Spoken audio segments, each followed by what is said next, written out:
नमस्कार श्रोताओं, क्षेत्रीय समाचार एकांश आकाशवाणी के देहरादून केंद्र से मैं मानव डोभाल आपका स्वागत करता हूं हमारे विशेष कार्यक्रम परमवीर चक्र विजेता पॉडकास्ट में। आज हम आपको एक ऐसे वीर योद्धा की वीर गाथा से रूबरू कराने जा रहे हैं जिनकी बहादुरी और बलिदान इतिहास के स्वर्णिम अक्षरों में दर्ज हैं और जिनकी शहादत ने देश की सरहदों को सुरक्षित रखने का अहम संदेश दिया है। आज की वीर गाथा समर्पित है परमवीर चक्र विजेता मेजर शैतान सिंह को। इस अवसर पर हमारे साथ उपस्थित हैं मेजर अधिराज राणा, जो हमें वीर योद्धा भारतीय सेना के मेजर शैतान सिंह की प्रेरक गाथा सुनाएंगे। जय हिंद सर, हमारे स्टूडियो में आपका तहे दिल से स्वागत है। जय हिंद।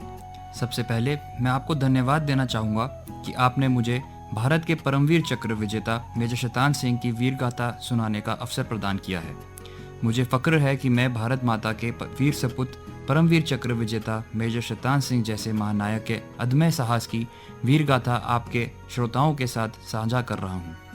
ऐसे वीर के शौर्य की मिसाल सिर्फ इतिहास नहीं रचती, बल्कि आने वाली पीढ़ियों को भी साहस और देश सेवा की प्रेरणा देती है। आपके माध्यम से इन प्रेरक गाथाओं का साक्षी बनना हमारे लिए भी गर्व का विषय है।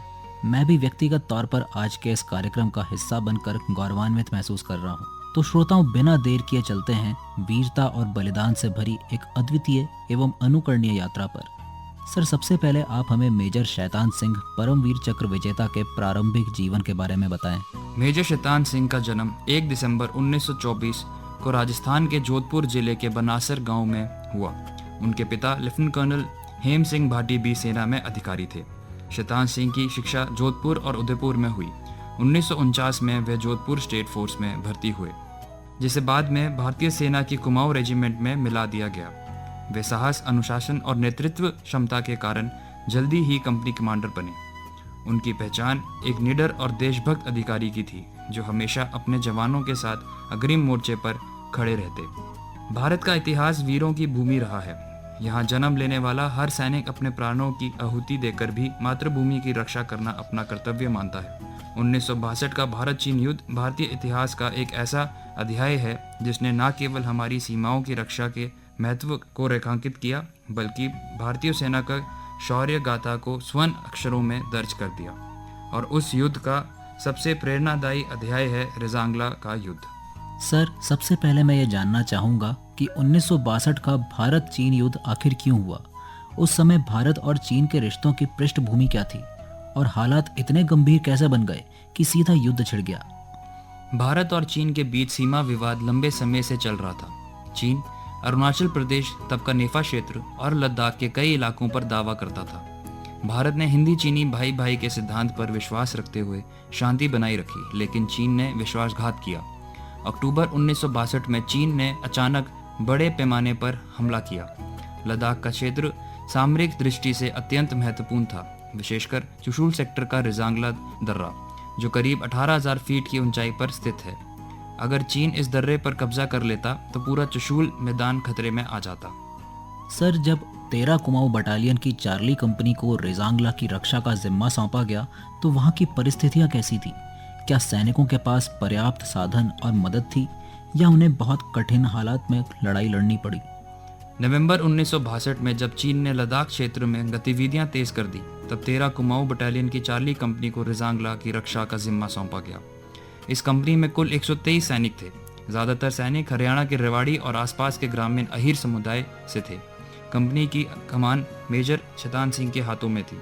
रेजांगला की स्थिति बेहद कठिन थी। चारों ओर बर्फ, तापमान 0 से नीचे, ना ऑक्सीजन और ना आराम की सुविधा। फिर भी सैनिकों ने हिम्मत नहीं हारी। सर, युद्ध से पहले की रात का माहौल कैसा रहा होगा? सैनिकों के मन में क्या चल रहा था और मेजर शैतान सिंह ने जवानों का हौसला कैसे बढ़ाया? 17 नवंबर 1962 की रात भारतीय जवान मोर्चे पर डटे हुए थे। उन्हें अंदेशा था कि अगले दिन दुश्मन हमला करेगा। उनके पास सीमित गोला बारूद और हथियार थे। कोई भारी तोपखाना नहीं था, ना बख्तरबंद गाड़ियाँ, लेकिन हर जवान के दिल में मातृभूमि के लिए मर मिटने का जज्बा था। मेजर शैतान सिंह ने अपने सैनिकों का हौसला बढ़ाते हुए कहा, साथियों, हमारे पास हथियार भले ही कम है, लेकिन हिम्मत किसी से कम नहीं। अगर हमें मरना भी पड़े तो ऐसा बलिदान दें कि आने वाली पीढ़ियां हमें याद करें।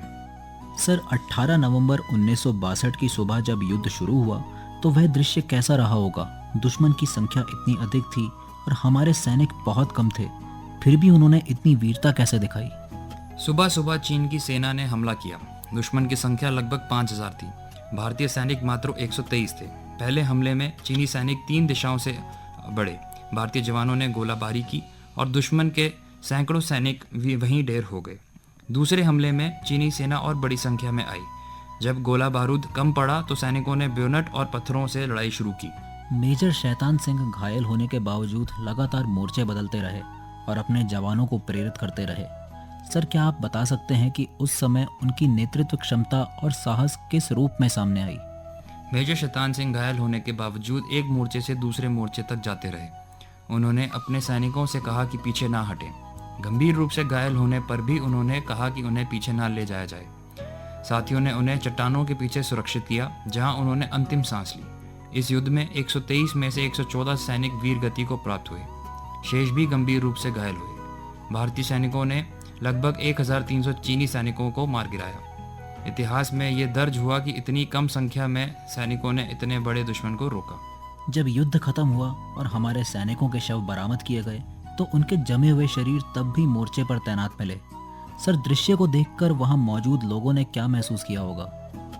जब युद्ध समाप्त हुआ और बर्फ पिघली तब भारतीय सेना ने अपने शहीद साथियों को देखा। हर सैनिक अपनी पोजीशन पर जमा हुआ था। किसी की उंगली अभी भी ट्रिगर पर थी, किसी ने राइफल थाम रखी थी। सबके चेहरे पर साहस झलक रहा था।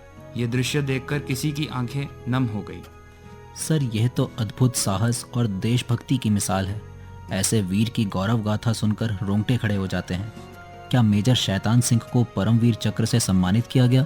जी, मेजर शैतान सिंह को उनकी वीरता बलिदान का सम्मान करते हुए उन्हें परमवीर चक्र से सम्मानित किया गया। मेजर शैतान सिंह ने यह सिद्ध कर दिया कि एक सैनिक को बंदूक चलाने के साथ साथ अपने साथियों और मातृभूमि की रक्षा के लिए अंतिम सांस तक लड़ना होता है। रेजांगला में एक स्मारक बनाया गया है जिस पर लिखा है, how can a man die better than facing fearful odds for the ashes of his fathers and the temple of his gods. Rezang La का युद्ध केवल सैनिकों का युद्ध नहीं था, ये भारत के आत्मसम्मान और संकल्प का प्रतीक था। इस युद्ध ने साबित किया कि संख्या कभी भी साहस को हरा नहीं सकती। मेजर शैतान सिंह और उनके साथियों ने सिखाया कि मातृभूमि की रक्षा ही सर्वोच्च कर्तव्य है। सर, मैं अपने सभी श्रोताओं की तरफ से मेजर शैतान सिंह परमवीर चक्र को सलाम करता हूं और साथ ही अपनी युवा पीढ़ी को उनके जीवन से दृढ़ निश्चय और देशभक्ति की सीख लेने की सलाह देना चाहूँगा। आप हमारे श्रोताओं को भारतीय सेना के ऐसे वीर नायकों की तरफ से आखिर में क्या संदेश देना चाहेंगे? मैंने आज परमवीर चक्र विजेता मेजर शैतान सिंह के अद्भुत साहस, युद्ध कौशल और देशभक्ति के जज्बे को आपके साथ साझा किया। मेजर शैतान सिंह की इस सेवा भावना की वजह से भारत सरकार ने उन्हें परमवीर चक्र से सम्मानित किया। ये सिर्फ एक पदक नहीं बल्कि भारत माता की तरफ से एक अमर सलामी थी। हमारे वीर सैनिक हमेशा माँ भारती की सरहदों की सुरक्षा करते हैं और अपना सर्वोच्च बलिदान देते हैं। मैं सभी श्रोताओं से अनुरोध करना चाहूँगा कि आप जहाँ भी कार्यरत हैं माँ भारती की सेवा करते रहें और इस बात का विशेष ख्याल रखें कि आप किसी भी तरीके से देश के दुश्मनों की ना तो मदद करें और ना ही उनका साथ दें।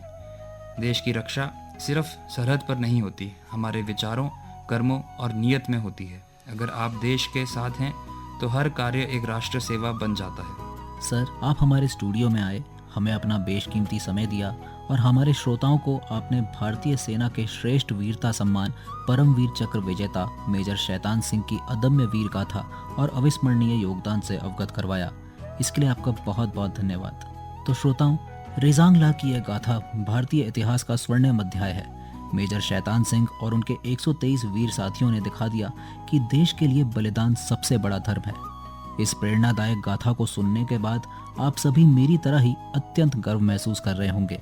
अगर आपको परमवीर चक्र विजेता मेजर शैतान सिंह की वीरता का यह एपिसोड पसंद आया हो और आप भारत के अन्य परमवीर चक्र विजेताओं की वीर गाथा सुनना चाहते हैं तो बने रहिए हमारे साथ अगले ऐसे ही बेहतरीन एपिसोड तक। जय हिंद, वंदे मातरम।